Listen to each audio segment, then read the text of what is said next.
Bonjour à tous, merci d'être avec nous pour cette rencontre. J'ai envie de dire cette belle rencontre, mais on verra à la fin de la rencontre ce qu'il en est. Mais en fait, j'ai pas tellement d'inquiétude. Cette belle rencontre avec Johan Sfar pour son roman, oui, on va voir d'ailleurs si on peut l'appeler roman ou comment vous souhaitez qu'on l'appelle, son nouveau livre, Comment tu parles de ton père. Il est de coutume de présenter un peu les auteurs en début de rencontre, mais de la même façon, j'ai assez peu d'inquiétude sur le fait que vous connaissiez ou non Johan Sfar. Si vous êtes là, c'est très vraisemblablement d'abord pour le voir. Lui, je vais quand même, par politesse ou par habitude, redire qu'évidemment, il est dessinateur, auteur de plusieurs séries, de très nombreuses séries, mais notamment d'une très connue, Le Chat du Rabbin, qu'il a d'ailleurs adapté pour l'écran.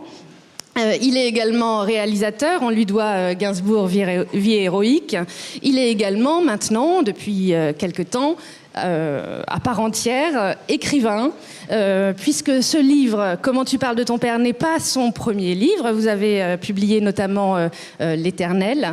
Alors, en revanche, ce livre-là a quand même une particularité par rapport au précédent livre que vous aviez écrit. C'est votre premier livre à la première personne. Est-ce que c'est quelque chose que vous aviez envie de faire depuis longtemps, enfin passer vraiment à une écriture, on va dire, autobiographique, avec peut-être toutes les libertés, bien sûr, hein, qu'on s'autorise à l'intérieur de ce genre ou de cette forme-là. Mais est-ce que c'est quelque chose dont vous aviez envie depuis longtemps et que vous aviez repoussé parce que c'est pas facile de prendre la parole à la première personne?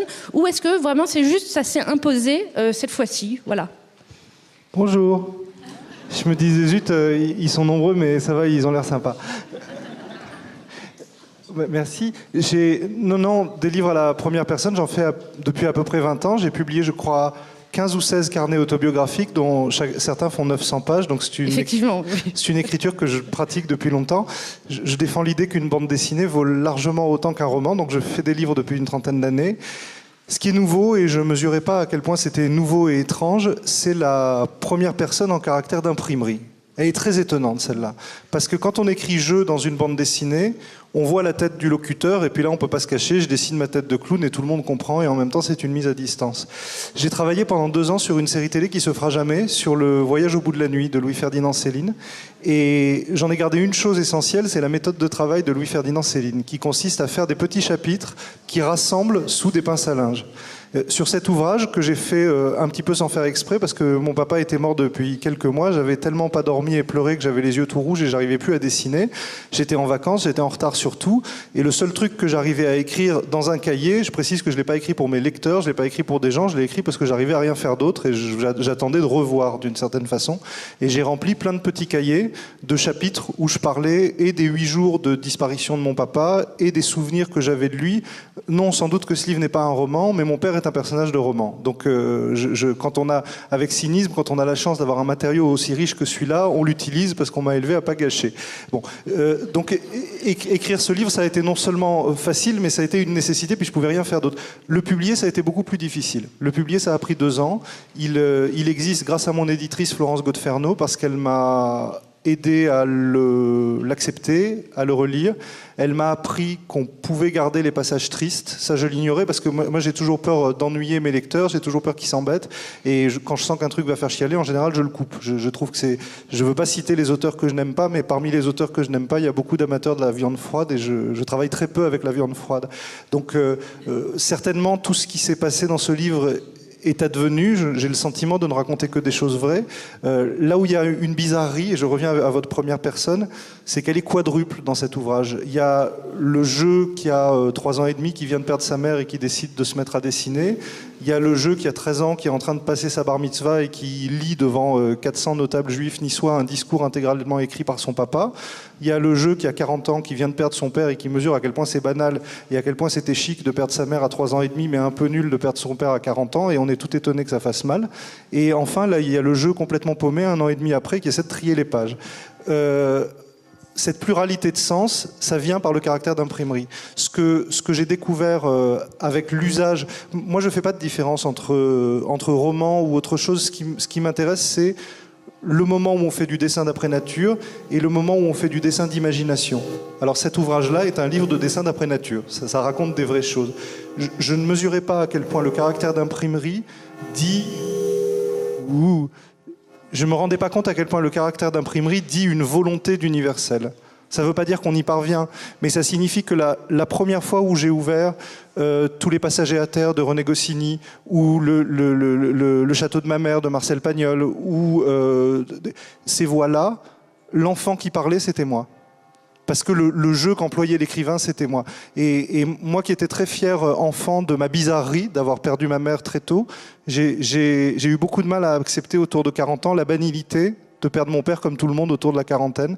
Et je crois que finalement, ce jeu-là, cette première personne-là, elle est très rassurante pour moi. Ça m'a fait beaucoup plus de bien que n'importe quelle thérapie de me dire « Tiens, mes emmerdes, on va les porter à plein ». Voilà, j'ai été élevé avec une phrase très importante qui répondrait beaucoup aux questions d'aujourd'hui sur les particularismes religieux et machin avec laquelle on est en train de tous nous étouffer. On m'a élevé dans l'idée... Ouais, je vous raconte juste une histoire de mon grand-père, elle est là-dedans. Quand il s'apprêtait à quitter la Pologne pour venir en Meurthe-et-Moselle dans les années 30, parce que la France importait des médecins, comme elle a importé des plombiers plus récemment, son rabbin l'a convoqué, et il lui a dit « Tu sais Arthur, tous ces trucs qu'on fait chez nous en Pologne, manger cachère et porter des tenues religieuses extravagantes, maintenant tu vas aller dans un pays civilisé, alors tu arrêtes. » Et ce à quoi mon grand-père a dit « Tu sais, on fuyait pas seulement les pogroms, on fuyait aussi nos rabbins. » Moi, j'adore qu'on voit la France comme une terre d'émancipation où les conneries des pays d'origine ont moins lieu. Ça me ferait plaisir que ça reste ça.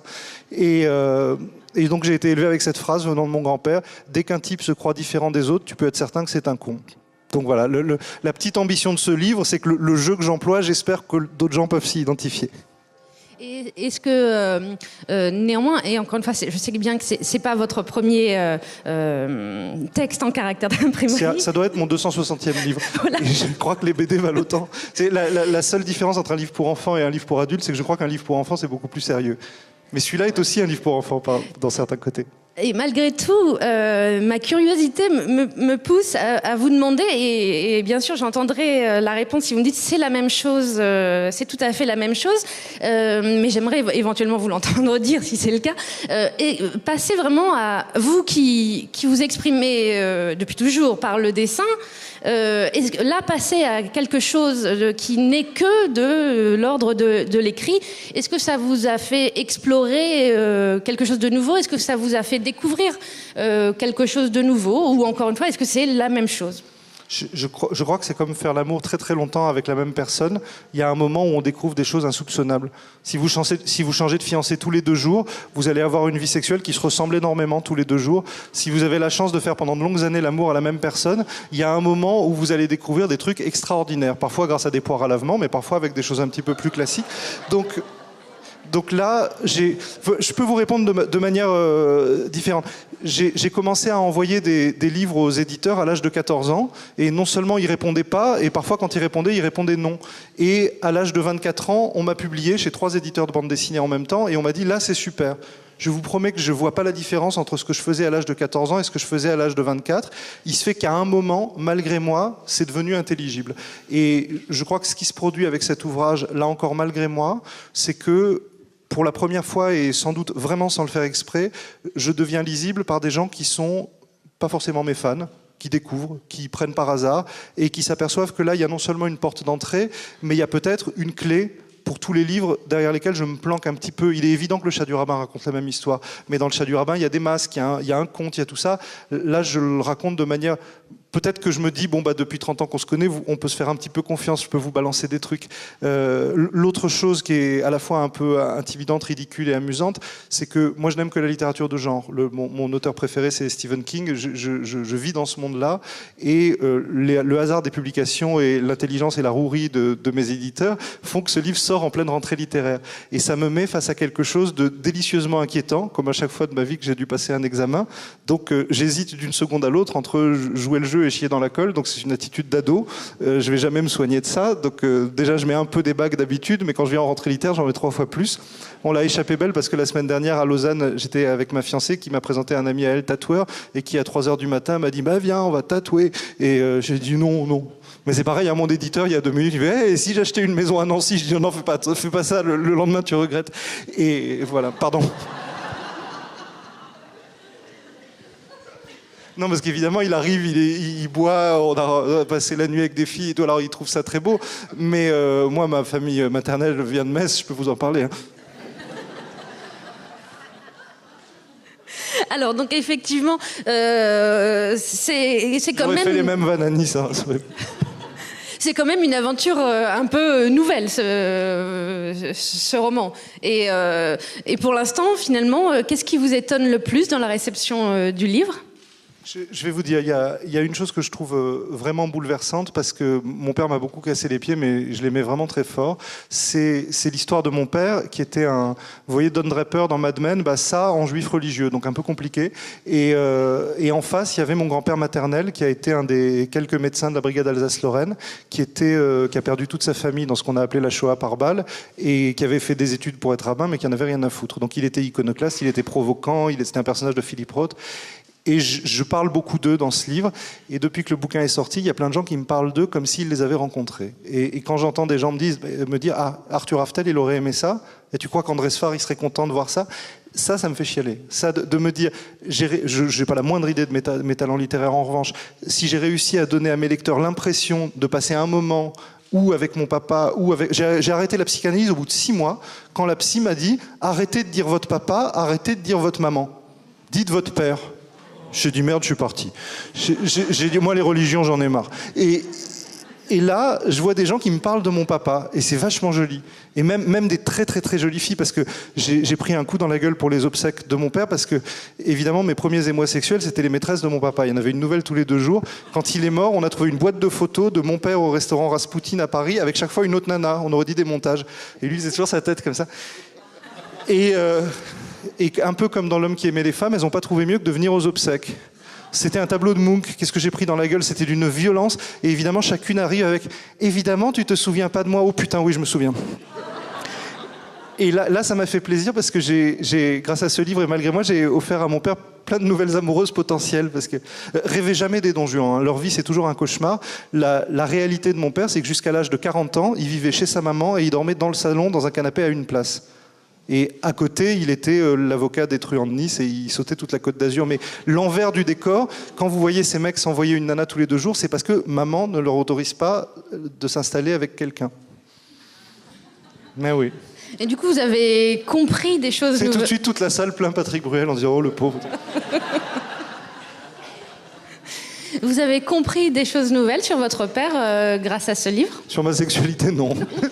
Je ne vous ai pas posé la question. Oui, hein. sur mon père, j'ai compris un truc, c'est que, sans doute, je dois être très reconnaissant à ma famille paternelle de ça, parce que sans ça, je ne ferais pas d'histoire. Mais quand ma mère est décédée, ils m'ont tous dit qu'elle était partie en voyage. Et ce mensonge a duré pendant 2 ans, ce qui était d'autant plus compliqué que ma maman avait sa petite célébrité. Elle avait été élue Mademoiselle Âge tendre, elle avait fait 2 disques de musique pop, il y avait plein de photos d'elle partout, enfin à l'époque. Et j'ai répété ça pendant 2 ans, jusqu'à ce que mon grand-père me prenne sur ses genoux et me dise « Écoute, ça suffit, elle est morte ». Grâce à ça, j'ai fait l'écrivain ou le dessinateur. Et en écrivant ça, je me suis dit « Mais finalement, c'est lui qui était fragile. C'est lui qui a inventé ce truc-là parce qu'il ne voulait pas se prendre en plein visage la tête d'un gamin qui se rend compte que sa mère est morte. » Et en faisant ça, il m'a un peu confié la mission de l'amuser ou de le rassurer ou de le faire rire etc. Donc de manière un petit peu prétentieuse, il y a quelques années, j'ai dit que j'avais le complexe de Scheherazade, c'est-à-dire quand je dis que je gagne ma vie en racontant des histoires, c'est que si je n'en raconte pas, je meurs. Je dois raconter une histoire au sultan tous les jours, sinon il va me couper la tête. J'ai grandi dans la terreur de mon père. Et il n'a pas mérité ça, parce que c'était un brave type. Mais c'est moi qui lui ai mis sur les épaules une autorité qu'il n'avait peut-être pas demandé. La chose qui me faisait le plus peur au monde, c'est quand il me punissait ou quand il fronçait les yeux. Il m'a jamais cogné. Il cognait d'autres gens, mais jamais moi. Il me faisait très très peur en me disant, si un jour quelqu'un te tape, je vais le tuer. Et les fois où je me suis battu, j'ai pas dit à mon père parce que je savais très bien qu'il aurait tué. Je précise que c'était pas du tout le plus violent des papas de Nice. Il y en a des 1000 fois pires. Je peux vous raconter. Alors je peux pas dire le nom parce que le monsieur s'est sauvé en Thaïlande depuis. Mais il y avait le papa d'un de mes copains au collège Port-Olympia où j'étais à Nice, qui était officiellement restaurateur, mais en fait à l'étage de son restaurant, il y avait une maison de passe et dans l'arrière-salle, il était vendeur d'armes. Depuis, il est parti en Asie. Et un jour, on était en 6e et on s'était fait, racketter par des jeunes gens en mobilette, son fils, moi et un autre garçon. Et le lendemain, lendemain, le papa est arrivé. Le papa, il ressemblait à Vassilius, c'était un petit gros avec une barbe. Il leur a pris leur chaîne de moto et il leur a défoncé la tête avec la chaîne de moto. On aurait dit un steak tartare. Nous, on était ravis. Et il nous a montré tous les trois. Alors l'autre était là, c'est pas moi, monsieur. Regardez. Alors il a dit, regarde, tu vois les trois là, maintenant c'est tes meilleurs amis et il faut qu'ils aillent bien parce que si un jour ils ont un problème, je reviens te taper toi quand même. Donc j'ai grandi dans ce climat de violence paternaliste et je dois dire que j'ai adoré ça. J'ai vraiment adoré ça. Vous savez, la phrase qu'on entend le plus à Nice depuis les attentats, mais ça évidemment vous entendrez jamais à Paris. À Nice, tout le monde dit « Mais en Corse, il y a 6 fichesses, il n'y en a pas plus. Hein. Puis s'ils bougent, ils se font éclater. » Et moi, je pense qu'en ce moment, on n'utilise pas assez les ressources du crime organisé, qui pourraient vraiment régler la plupart de nos problèmes. Mais on ne se rappelle pas qu'au débarquement, s'il n'y avait pas eu la mafia italienne, les Alliés n'auraient jamais débarqué en Italie et en Sicile. Hein. Je crois qu'on ne peut pas lutter de manière démocratique contre un mouvement qui ne l'est pas.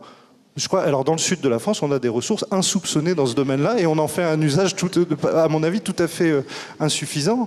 Regardez nos amis corses. Et... Tu vois, je peux faire pire que Zemmour si je veux. Et justement, ce rapport à la violence, vous, ça vous a néanmoins peut-être... la violence, c'était celle des autres, et c'était très bien parce qu'ils vous protégeaient, mais vous, ça vous a pas rendu très, très violent? Non, mais je ne suis pas pacifiste. Je suis pas pacifiste.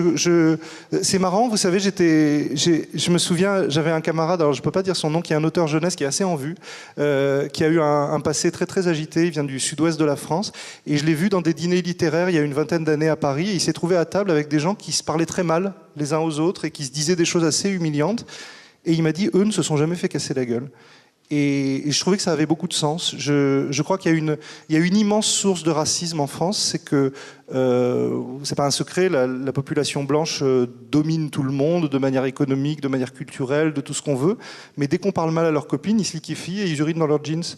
Et c'est un peu dommage. Je crois que j'ai été élevé avec des idées très rétrogrades de ce que doit faire un bonhomme, de ce qu'il doit tolérer, de ce qu'il doit trop pas tolérer.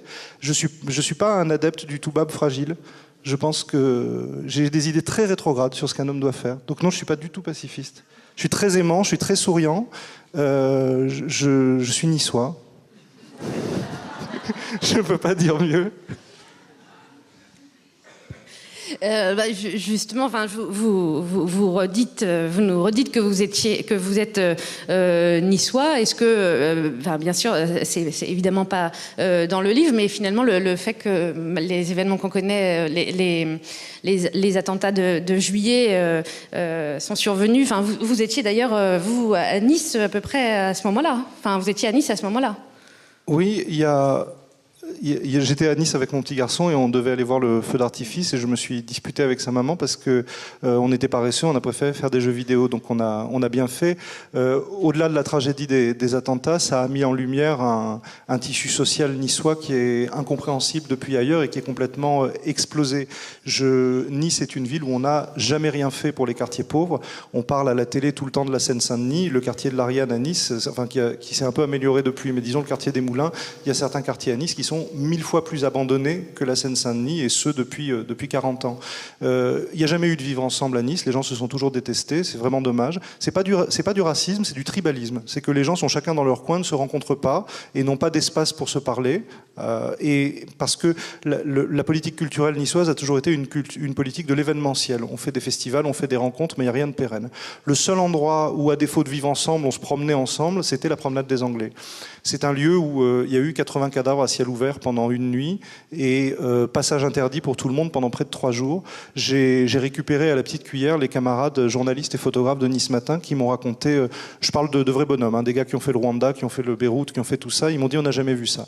On n'a jamais vu ça d'abord pour la nature des blessures, mais ensuite pour la population livrée à elle-même pendant des heures, face à des cadavres, avec très peu de police, très peu de gendarmerie, très peu d'armée, et chacun à faire la police soi-même. Donc d'un côté des jolis gestes, c'est-à-dire des gens qui ont essayé d'empêcher qu'on s'approche des cadavres, de l'autre côté des dizaines de voitures qui ralentissent, des gens qui sortent du véhicule pour prendre en photo les cadavres, des gens qui viennent voler des choses sur les cadavres, des familles arabes qui étaient victimes, qui étaient en train de pleurer, et des gens qui ralentissent et qui les insultent en disant c'est de ta faute tout ça. Et les petits journalistes parfois inexpérimentés qui étaient là, qui se sont pris tout ça dans la gueule, en particulier on s'est beaucoup plaint de France 2, ont envoyé les images qu'ils voyaient. Et après, on leur a reproché, moi le premier, la diffusion de ces images. En fait, c'est les chaînes de Paris qui ont dû réfléchir à ce qu'ils diffusaient. Mais il faut savoir que les groupes de parole à Nice, ils y sont encore, hein, les gens de Nice Matin, sur ce qu'ils ont vu à ce moment-là. Donc malheureusement, ça n'a pas grand-chose à voir avec ce qu'on a vécu à Paris, parce qu'à Paris, on a vu les cadavres, on a vu les corps à la télévision. À Nice, on y était en vrai. Et cette promenade des Anglais, qui était le lieu le plus léger, le plus futile au monde, elle est compliquée à regarder aujourd'hui. Ajoutez à ça la nature de Nice. Nice, qui est une ville très peu française. C'est une ville qu'on a obligée à devenir française en 1860 par référendum. Elle aurait pu être italienne. En réalité, elle est autre chose. Elle est entre le Piémont, la Sardaigne, le machin, tout ça. L'histoire de Nice est très compliquée. Ça nous pète au visage maintenant. Et je ne sais pas ce que ça va devenir. Tout le monde s'inquiète pour les élections présidentielles. Moi, je suis terrorisé à l'idée des prochaines municipales à Nice. Vu de Paris, les gens s'amusent beaucoup à présenter Christian Estrosi comme un extrémiste. Christian Estrosi, c'est ce qui se fait de très loin, de plus modéré à Nice. À Nice, vous avez des divers droites beaucoup plus à droite que lui. Vous avez un Front National qui remporte 35 à 40% des électeurs et qui a intégré tout simplement d'anciens néo-nazis qui ont l'élégance de s'appeler identitaires. Mais moi, je les connaissais de très près quand j'étais étudiant. Ils avaient tous des croix gammées tatouées partout.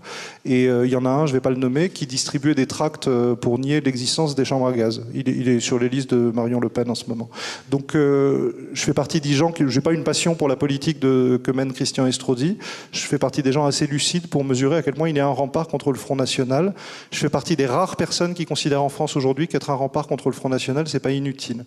Parce qu'on dirait qu'on est passé à autre chose. On dirait que maintenant on est passé à... voilà. Donc oui, Nice, c'est très très compliqué. À travers l'ensemble de... Mais le livre, c'est pas sur ça. Hein. Non, le livre, c'est pas sur... le livre, c'est pas sur ça, évidemment. Néanmoins, et c'est l'un des intérêts du livre, pas le seul. On comprend bien ce que vous pensez, on comprend bien quel est votre regard sur le monde, votre façon de comprendre le monde. Est-ce que pour vous, vous sentez engagé... Enfin, est-ce que vous avez l'impression d'être... Enfin, c'est toujours un peu péjoratif, mais donc... vous avez l'impression d'être j'ai pas envie de le dire, mais quand même, un écrivain engagé ou pas du tout? Non, pas du tout. Je sais jamais ce que je vais dire dans la seconde d'après. Je vote PCF, c'est pas un secret, mais je vote PCF parce que j'ai des amis communistes, pas parce que je suis communiste. Vous voyez, je suis inconséquent à ce niveau-là. Et non, ce que j'aime, c'est l'idée d'être dessinateur, même dans mes romans, c'est-à-dire de regarder ce que je vois et d'essayer de le regarder sans un filtre idéologique et de raconter ce qui me vient à l'esprit. Même ce que j'ai dit tout à l'heure comme une blague, quand j'ai dit on a une grande richesse avec le crime organisé, c'est dommage qu'on l'utilise pas. La réalité, c'est que dans toutes les sociétés modernes, il y a des bas-fonds. Et il y a un quadrillage illégal qui est fait de tous les territoires de la planète. Ce que je dis, c'est que par la disparition du milieu, ce quadrillage est maintenant fait par des religieux. C'est simple, c'est pas compliqué. Et en plus, il y a beaucoup de petits truands qui s'achètent une conscience en devenant fanatiques religieux. Ils ont le sentiment de se racheter. J'étais avec un camarade écrivain italien qui publie chez une très belle maison d'édition, Albin Michel, hier. Il m'a dit, mais en Italie, ça, c'est pas possible, parce que d'abord, tout le monde vit dehors, et ensuite, la population a deux cadres qui fait que tout le monde est observé, c'est la mafia et l'église. Et je dois dire que ça m'a fait beaucoup rire. Ça m'amène à une pensée un peu moins drôle. Je m'étais disputé il y a quelques années avec un homme que j'admire beaucoup, avec Ferry, notre ancien ministre et philosophe, qui m'avait dit, mais Johan, ta fascination pour la laïcité, que tu nous renvoies à toutes les sauces, etc., tu oublies de dire que la laïcité est une invention chrétienne. Tu oublies de dire que la laïcité est possible parce qu'un jour, on a dit, à Rome, il y aura le lieu qui appartient à Dieu et le lieu qui appartient à la cité. J'étais pas d'accord avec lui à l'époque. Aujourd'hui, je le dirais pas comme lui, mais je dirais que cet espace public de discussion qui nous tient tellement à cœur, il nécessite une éducation. Il nécessite il y a une espèce de pacte qu'il faut accepter. Donc, je suis l'inverse d'un militant, je suis l'inverse d'un idéologue. Il me semble qu'observer, c'est pas mal. Je peux pas, moi qui par le chat du rabbin me trouve noyé sous les juifs et sous les musulmans depuis 30 ans, je parle de mes lecteurs, je mesure à quel point, en vrai, ça se passe toujours mieux qu'à la télé. Parce qu'en vrai, les gens ne se catégorisent pas. J'ai jamais vu un lecteur qui arrive en me disant « Bonjour, je suis musulman » ou « Bonjour, ça n'existe pas ». Les gens, ils ont 25 choses dans leur carte d'identité, entre autres leurs origines religieuses. Simplement, sur BFM, on devient musulman. C'est BFM qui rend les gens musulmans, c'est pas l'imam du Caire. Et moi, je suis surpris de voir que dans la rue, ça se passe toujours mieux qu'à la télé. Parce que la télé a très peu de catégories et malheureusement, un être humain, c'est complexe. Donc le truc qui répond à votre question sur la politique, c'est mes interventions dans les écoles. Quand j'interviens dans des classes, évidemment, t'es juif, c'est une des premières questions qu'on me pose, voire oh non, pas encore une histoire de juif. Et en général, après 1 heure, ça se termine par « oh, t'es compliqué ». Et quand on arrive à « oh, t'es compliqué », je suis très content. Donc voilà, si tout ce que je peux faire pour compliquer la vie, je suis très heureux. Et dans ce livre, dans Comment tu parles de ton père, de la même façon, il y avait, j'ai envie de dire volonté, mais même si votre écriture était immédiate et obéissait à quelque chose d'autre qu'une volonté, mais de montrer encore une fois la complexité des choses, des êtres, plutôt que de mettre tout le monde dans une case. Je crois que c'est Steinbeck qui disait « Je ne suis pas responsable de ce que disent et font mes personnages ». Donc quand on commence un livre, on ne sait pas comment il va se terminer. Et on se raconte avec honnêteté ce qui est en train de se produire. Et tiens, à un moment, je me suis dit, mais est-ce que j'ai été un enfant maltraité ou pas, finalement, avec les trucs qu'il m'a fait? C'était bien ou c'était pas bien? Et je faisais pas son procès, j'étais pas en train de présenter une note, je me rappelais de souvenirs d'enfance. Et dès que je mettais un truc où j'avais l'impression de le charger trop, immédiatement, il me venait un souvenir d'un moment où il avait été super. Je sais qu'il y a 2 grands psychanalystes qui m'ont aidé dans la vie. C'est d'un côté Alice Miller, qui est une psychanalyste qui déteste la psychanalyse, mais tout ce qu'elle écrit est formidable. Quand on la lit, on a tous l'impression d'être des enfants maltraités. Et de l'autre côté, il y a Stephen King avec Carrie, qui raconte une nana dont la mère est tellement folle et tellement religieuse qu'elle finit par faire brûler l'école. C'est très utile en ce moment de relire Carrie. Et je sais pas, mon père, il m'a jamais fait autant de mal que la maman de Carrie, mais quand j'étais petit, j'avais l'impression que ça ressemblait. Donc c'est ma faute, c'est sans doute moi qui ai tout dramatisé. Tu vois, c'est comme moi, je me plante une écharpe, je dis « Ouh, j'ai si mal !» Bon, et alors c'est peut-être ça, mais j'explorais ça en tout cas. En fait, c'est pas le procès de mon père, hein, loin de là.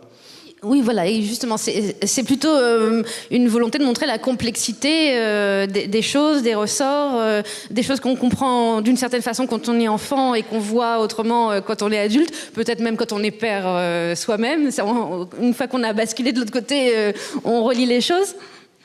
Oui, bah c'est un livre de souvenirs et c'est vrai que les garçons ont toujours une manière très ambivalente de parler de leur père, surtout quand il vient de mourir.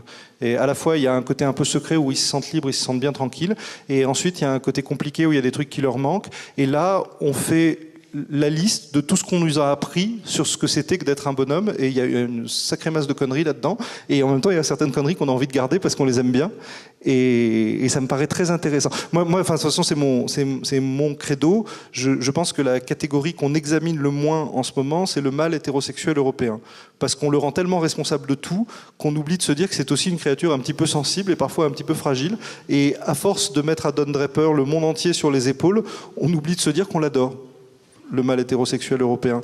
Et moi, je ne sais pas. Vous voulez qu'on vous dise qu'on vous aime, mais moi, je ne sais pas. Moi, j'ai une orientation sexuelle contrariée. Je ne crois pas à l'hétérosexualité. Je crois qu'on peut passer sa vie à essayer 1000 choses sans le mettre sur sa carte d'identité.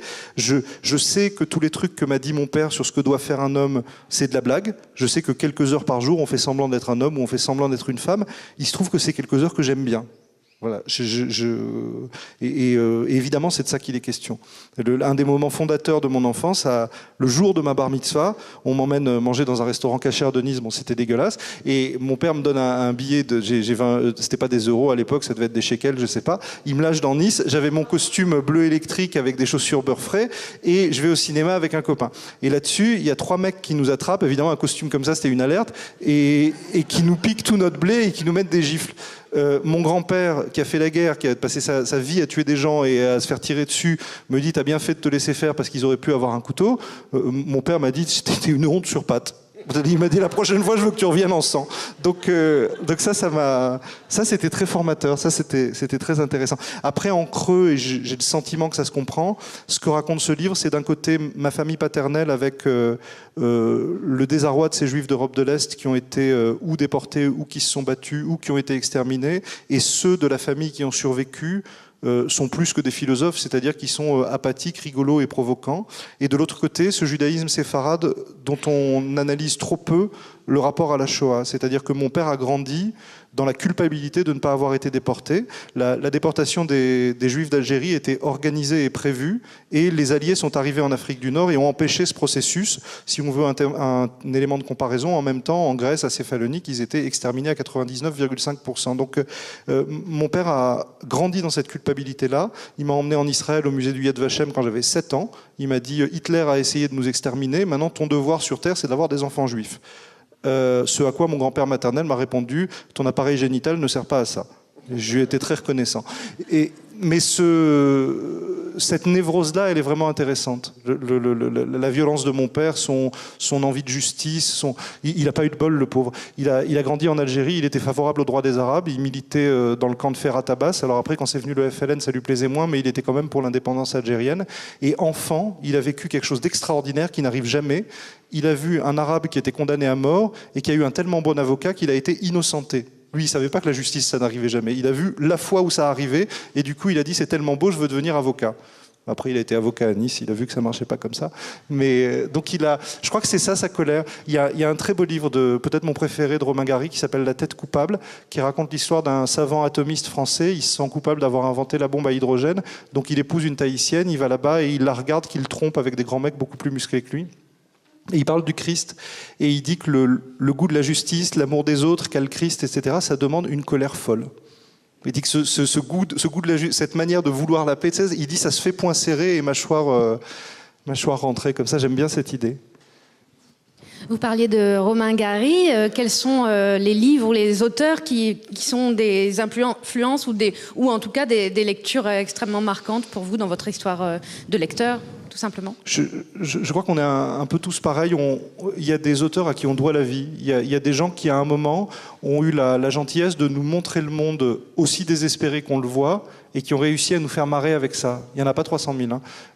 Pour moi, il y a toute la veine, je ne sais pas comment l'appeler, qui marche derrière Philippe Roth. De Romain Gary, c'est un peu la même école. Si vous regardez aujourd'hui les sketchs et les séries télé de Louis C.K., c'est un peu la même chose. Il fait naître, Woody Allen fait partie de ça aussi. Il vous montre on disait ça à Romain Gary, on lui disait mais finalement Romain Gary, vous êtes un romantique, et il répondait par rapport à la merde, oui. Il y a une manière de faire le même constat que les nihilistes, mais d'essayer de refuser ce constat. Et je trouve que ce sont les gens qui m'ont vraiment sauvé la vie. Et ensuite, quand je veux m'évader, je crois que Stephen King est central. Stephen King est central par sa manière. Il y a un truc très intéressant qu'on n'explore pas assez, on raconte pas assez pourquoi Stephen King a détesté Stanley Kubrick. Pourquoi il a détesté Shining. Il a détesté Shining parce qu'il a dit « mais moi je crois à la magie, je crois aux monstres. Mon roman Shining, c'est l'histoire d'un démon qui s'empare de gens, d'un hôtel, d'êtres humains. Et Kubrick a dépeint un drame familial. Ça ne m'intéresse pas. » Et il y a une interview extraordinaire de lui dans laquelle il dit « Je suis reconnaissant quand on me fait des compliments pour mon réalisme et ma manière de montrer le quotidien, mais cela n'a d'intérêt que pour les quelques pages où le monstre apparaît. » Et mon goût pour la littérature fantastique, il vient de ça. Il vient de cette manière de dépeindre le réel et par moments, en miroir, de terroriser le lecteur. Donc voilà, il y a deux choses qui me fondent et qui me construisent. C'est d'un côté le désespoir juif nord-américain et de l'autre côté la littérature fantastique. Je ne sais pas si ça laisse une place pour la grande littérature. En tout cas, ça laisse une place pour l'écriture, pour votre écriture. Et justement, ce ton, j'ai envie de dire quand on a lu Johann Svar, quand on connaît vos bandes dessinées, on reconnaît votre univers, votre ton, mais est-ce que justement vous parlez de choses graves, mais on rit en fait dans ce livre beaucoup.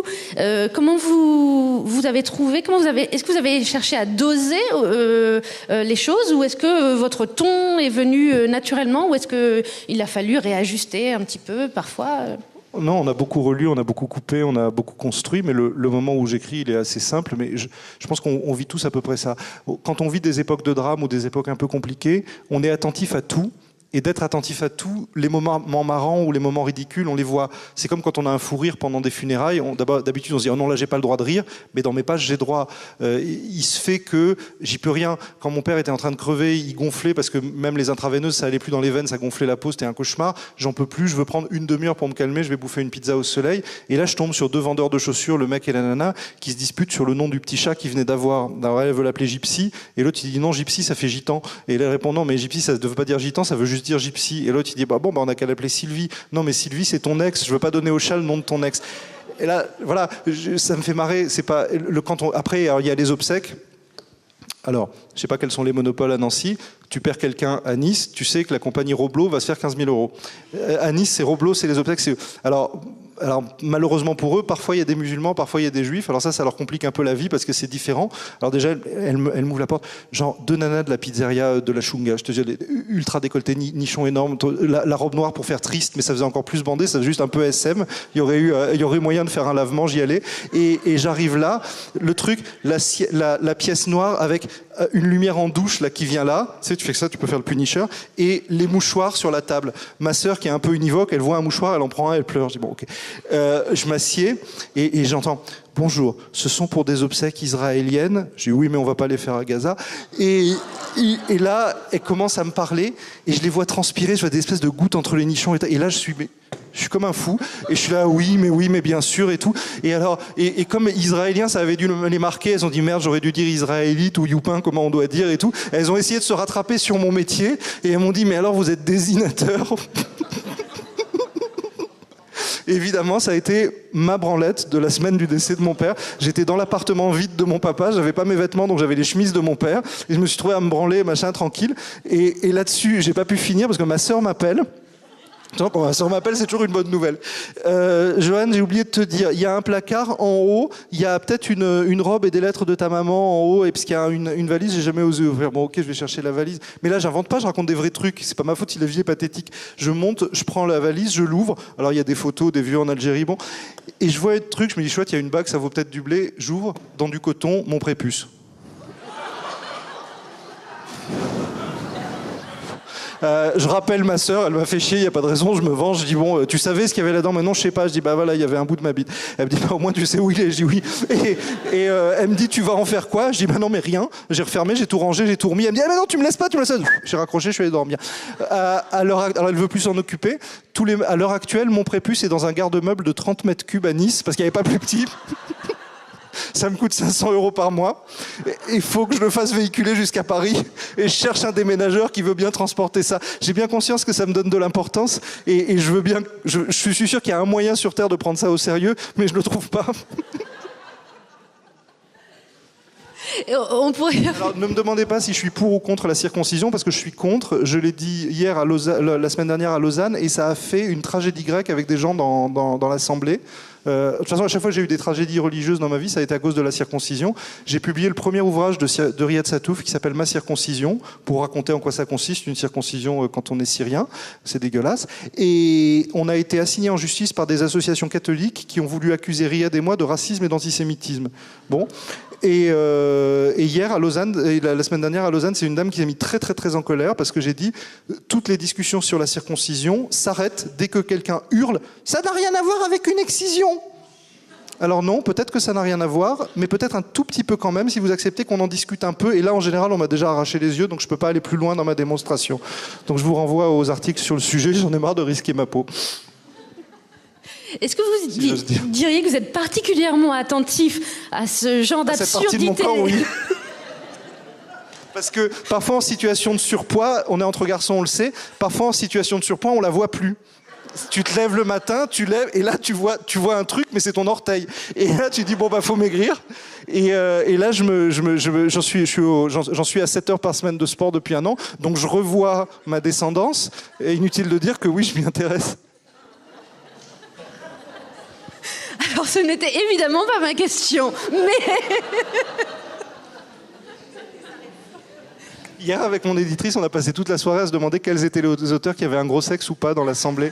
Parce que ma fiancée a une théorie là-dessus. Elle me dit, mais évidemment que ça se voit quand un mec a une grosse bite ou pas. Je dis, mais enfin, qu'est-ce que tu racontes, c'est du racisme. Je dis, non, mais je te parle pas d'ethnie. Elle dit, c'est juste la manière dont il marche. Il y en a qui sont sur deux, d'autres non. Mais j'ai dit, non, ton truc marche pas, parce que je suis sûr qu'il y a des mecs qui ont un sexe minuscule, mais qui ne le savent pas, parce qu'on leur a toujours dit, oh mon chéri, c'est formidable, oh ce qu'elle est grosse, elle va jamais rentrer, etc. Voilà, on arrête.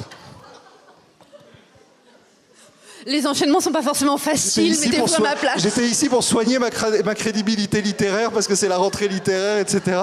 Je me rappelle que, bon, je suis pas dans la liste du Goncourt, je suis pas dans la liste du Renaudot, mais il y a Alban Seré, qui ressemble beaucoup à Bernard Pivot, mais qui est acteur porno, qui a fait 700 films, avait fait il y a quelques années un prix qui était extraordinaire, c'était le prix de la meilleure boîte à partous du sud de la France, ça s'appelait le Comte d'Or. Et le Comte d'Or, c'était une statue d'oiseau en or. Voilà, moi je rêve un jour dans ma vie d'avoir le Comte d'Or. Alors, comme mes enchaînements sont particulièrement difficiles, sortez les rames. Vous savez quoi? J'ai envie de donner la parole au public, ça sera beaucoup plus facile pour moi. Alors, si vous acceptez, ou si certains ont des questions à poser, alors sur un sujet ou un autre, hein, peut-être qu'on peut faire passer un micro. Je suis favorable à l'interactivité. Bonjour. Bonjour. Vous avez dit au début que vous aviez commencé à écrire sur ce sujet parce que vous ne pouviez rien faire d'autre et que c'était un peu comme une thérapie pour vous. Et ma question c'est, est-ce que ça a marché ? Non. non, je pouvais rien faire d'autre pour des raisons très très pratiques, c'est que j'avais mal aux yeux, je voyais plus. J'avais vraiment pas dormi pendant longtemps et je suis allé en vacances dans le sud de l'Europe avec mes enfants, en Grèce, chez les polythéistes. Et en fait, il y avait tellement de soleil que je voyais que dalle. Donc c'était pas psychologique, il y avait une vraie raison physique. Après, comme ça je vous vends la soupe, dans 2 semaines sort une bande dessinée de 400 pages qui raconte les 6 mois de psychanalyse que j'ai entrepris à ce moment-là. C'était un échec complet. Ça ne me sert, moi, la seule thérapie qui me sert, c'est de faire des livres. D'abord, c'est valorisant parce que c'est mon lecteur qui paye. Parce que moi, le fait d'aller 2 fois par semaine raconter de manière formidable, je la faisais marrer autant que vous, ma vie à une nana et de devoir la payer après. Le moment où je me suis dit ça me sert à rien, c'est quand je me suis rendu compte que j'étais meilleur avec elle que dans mes bouquins. À un moment, parce que vraiment, quand on est chez elle, on n'a pas de filtre. On peut être encore plus con que dans la vraie vie. Et à un moment, je suis là, j'étais célib, je galérais et je lui ai dit mais je comprends pas parce que vraiment, mais moi, si j'étais une femme, je m'épouserais. Et là, elle s'arrête un instant, elle me dit « Vous vous rendez compte de ce que vous venez de dire ?» Et là, je dis « Oui, j'ai un bon titre, au revoir madame, et j'ai arrêté ma psychanalyse. » j'ai mieux, mais ça, je peux pas le dire, parce qu'il y a des gens encore plus bizarres, plus nombrilistes que moi. Je peux pas dire qui... Aussi, je peux dire, parce que c'est un de mes meilleurs amis. Je raconte ça à Raphaël Enthoven, et il me dit « Oui, mais c'est vrai qu'on est bon chez son psy. » Et il a dit « Je devrais m'enregistrer quand je vais chez ma psy. » Je lui dis « Oh, t'es encore pire que moi. » Donc non, je pense qu'il y a une névrose chez l'auteur, c'est qu'il a besoin qu'on le paye. Voilà. Moi, si c'est moi qui paye, ça me... C'est antisémite ce que je viens de dire ou Pas du tout. D'autres questions, réactions ?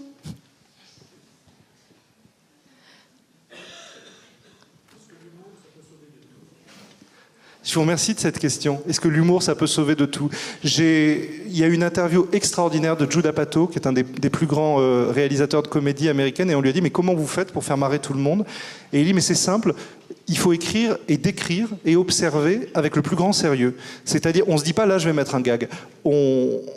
Quand il fait ce film formidable qui s'appelle « 40 ans, toujours puceau », il s'écrit le thème, comme on écrirait le thème d'une rédaction. C'est un type qui a 40 ans et qui n'a jamais eu de relation sexuelle. Bon, à quoi ressemble son quotidien ? Où il vit, où il travaille, comment c'est avec les filles. Et là, forcément, on est mort de rire tout le long parce qu'il répond aux vraies questions. Il répond... Moi, je crois que nos plus grands humoristes, ce sont nos politiques. Mais ils font des discours trop brefs. J'ai une grande sympathie pour Nicolas Sarkozy, j'ai dîné chez lui l'an dernier, donc on peut vraiment pas me reprocher d'ironie à son encontre. Mais quand il raconte qu'il faudrait mettre en prison tous les individus qui sont fichés S en France, bon, pourquoi pas mettre en prison tout le monde, parce que du coup il y aurait moins d'attentats, mais là où on peut écrire une comédie, c'est comment on met ça en œuvre. Parce que qu'est-ce que c'est que d'être fiché S en France ? C'est faire l'objet d'une surveillance des renseignements, enfin, de ce qui n'existe plus, parce que Nicolas Sarkozy les a enlevés, c'est dommage, de ce qui étaient les renseignements généraux et ce qui est aujourd'hui un gros bordel. Mais ça veut dire qu'il s'intéresse à vous. Mais ça ne veut pas dire que vous avez fait un truc. Vous voyez ? Et là, on pourrait écrire une comédie là-dessus. Il y a une autre chose, je le répète, je suis très très lourd avec ça, qui fait rire, c'est le dessin. C'est de regarder, même si vous dessinez pas, moi il y a un exercice que j'utilise pour me réconcilier avec mes semblables, vous marchez dans la rue, regardez la tête des gens, mais regardez vraiment tous les visages que vous croisez, a un visage. Au bout de 50, vous êtes mort de rire. C'est pas possible autrement. C'est comme dans le truc des poètes disparus quand Robin Williams fait marcher ses élèves. Bon, au début, vous êtes un peu attendri parce que vous avez un vieux fond humain. Mais après, quand vous effacez ça, vous regardez vraiment leur tête et vous êtes mort de rire. Et la révolution copernicienne, c'est quand on s'aperçoit qu'on a l'air aussi con qu'eux. Et là, ça va très bien. Et mon grand-père m'a élevé avec l'idée, parce que je l'emmerdais beaucoup avec mes histoires d'amour, quand j'étais triste, quand ceci, quand cela, il écoutait rien. Et au bout d'un moment, il me disait, attends, résume-moi, rappelle-moi, t'as une leucémie? J'ai dit non. Et bien, il me dit, tu n'as pas encore de leucémie, alors tout va bien. Et alors le pire, c'est la leçon, ça a été mon camarade Mathias Malzieu l'an dernier, qui a eu cette maladie terrible qui est largement aussi pire qu'une leucémie, et qui a eu le courage non seulement de traverser ça, non seulement de sauver du désespoir toute son équipe soignante, et en plus d'en faire un ouvrage enthousiasmant. Si vous avez l'occasion de lire ce livre de Mathias Malzieu qui s'appelle Le journal d'un vampire en pyjama, c'est très joli parce que, comme vous dites, je ne sais pas si c'est de l'humour, mais en tout cas c'est de la légèreté, c'est de la description. Il a dit une phrase très jolie, il a dit « c'est tellement facile de se plaindre ».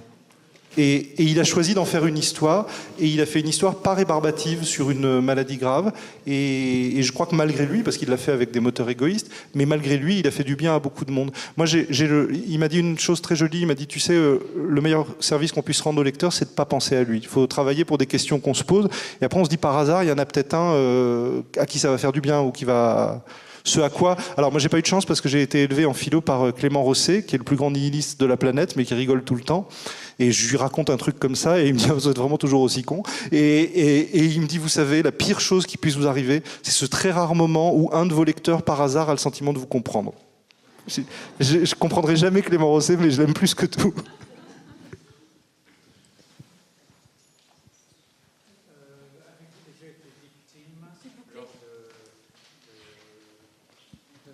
Ou éventuellement comme ça, de gens qui vous reprocheraient éventuellement vos origines, votre rapport avec Israël, éventuellement, ou choses comme ça. Je veux parler des comités actuels qui fleurissent dans le monde, antisionistes, BDS, etc., qui s'amusent, comme hier, Place Stanislas, Palestine, machin.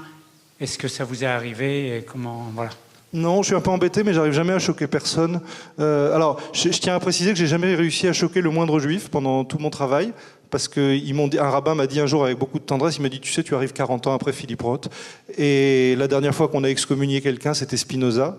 Ensuite, non, le moment où tous les juifs du monde ont découvert qu'il y avait un problème, c'est lors des attentats de la rue Copernic, quand j'étais enfant, où on a découvert que pour certains défenseurs de la cause palestinienne, les juifs dans le monde entier étaient responsables de la politique israélienne.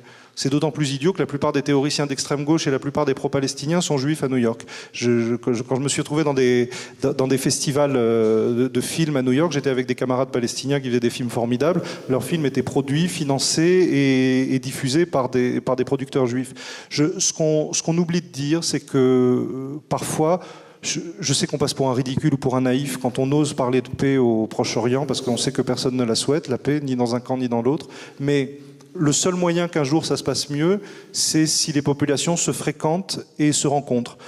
Parfois, les gens ne mesurent pas à quel point, en appelant au boycott d'universitaires israéliens ou d'industriels israéliens qui travaillent en Palestine ou qui travaillent dans les territoires, ils mettent fin tout simplement à des expériences de fraternité et de coopération.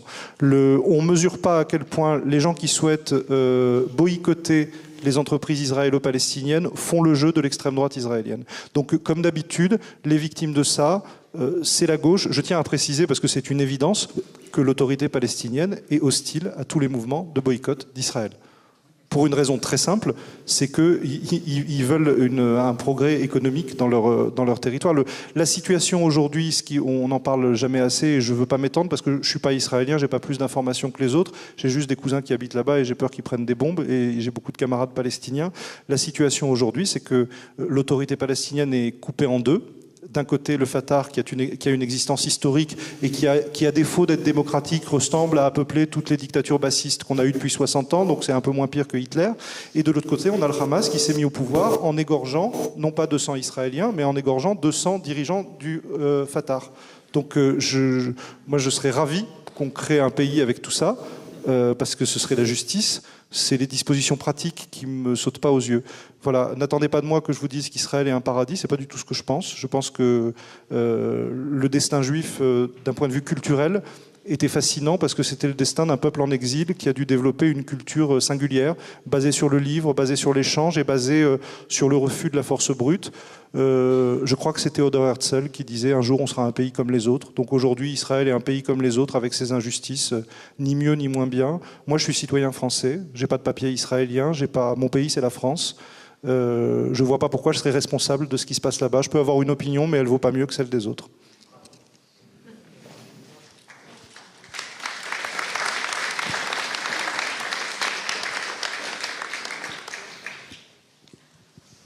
Monsieur, voilà, le micro peut aller là-bas.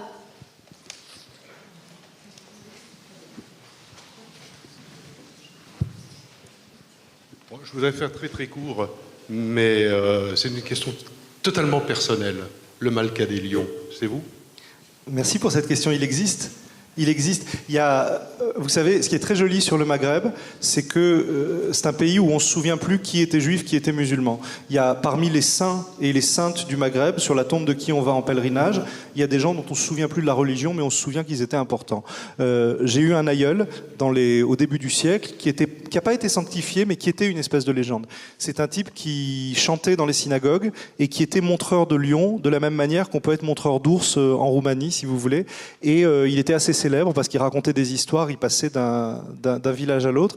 Et un jour, dans les années 20-30, et il est devenu très célèbre pour ça, il a giflé un orateur d'extrême droite en Algérie. On oublie de dire la violence du racisme et de l'antisémitisme en Algérie.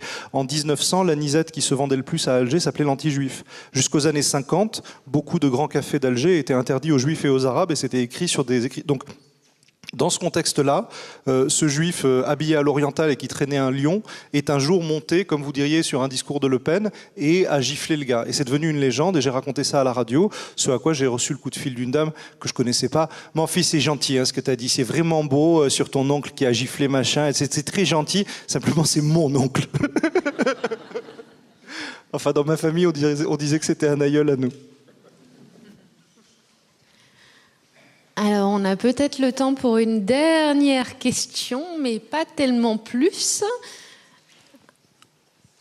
Déjà, moi, je me supporte plus, donc si vous voulez m'entendre encore, allez-y. Je suis sûre qu'il y a encore une question. Si, moi, j'ai une question. Non, je l'ai oublié. À vous-même ou au public? Non, je l'ai oublié. Monsieur au fond de la salle.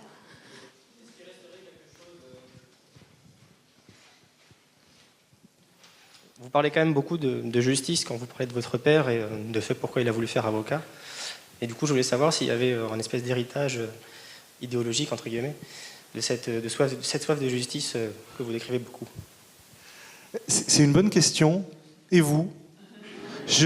Parce que moi, je suis toujours tenté de rigoler sur tout ça. Un de mes hommes préférés, c'est Hugo Pratt, qui avait été mascotte de l'armée fasciste, puis ensuite plus jeune militaire américain au moment du débarquement. Donc il a été élevé pour comprendre à quel point c'était absurde. Mon grand-père, quand il était dans la brigade Alsace-Lorraine, ils ont avancé assez loin en Allemagne. Il tirait sur les Allemands et le lendemain, lui, il les raccommodait, parce qu'il était le médecin du truc. Et il me disait, tu sais, quand tu passes ton temps à raccommoder des blessures qui viennent peut-être de ton fusil, la connerie du truc t'apparaît très très fort. Je me souviens du titre du livre d'entretien d'Hugo Pratt que j'aimais beaucoup, qui s'appelle « Le désir d'être inutile ».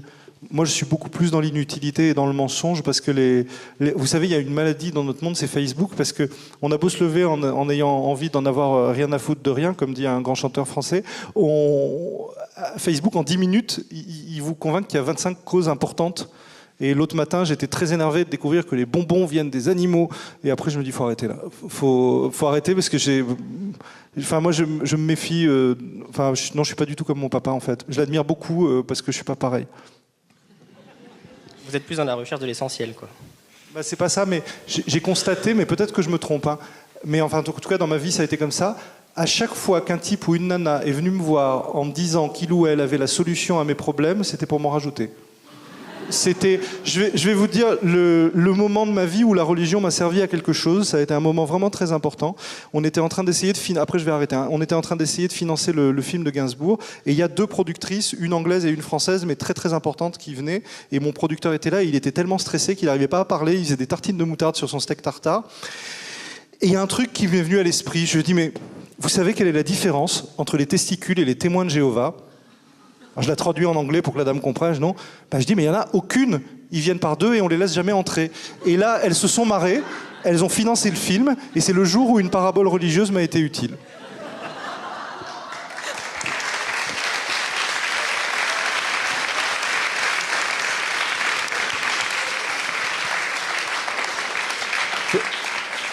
Vous avez remarqué comme c'est facile, beaucoup plus facile de faire des vannes sur les témoins de Jéhovah que sur les musulmans. T'es tranquille, hein, tu risques rien du tout. Hein. Ça, c'est une petite fatwa, ils arrivent, ils sont 2, ils te vendent une Bible, t'es tranquille. Hein.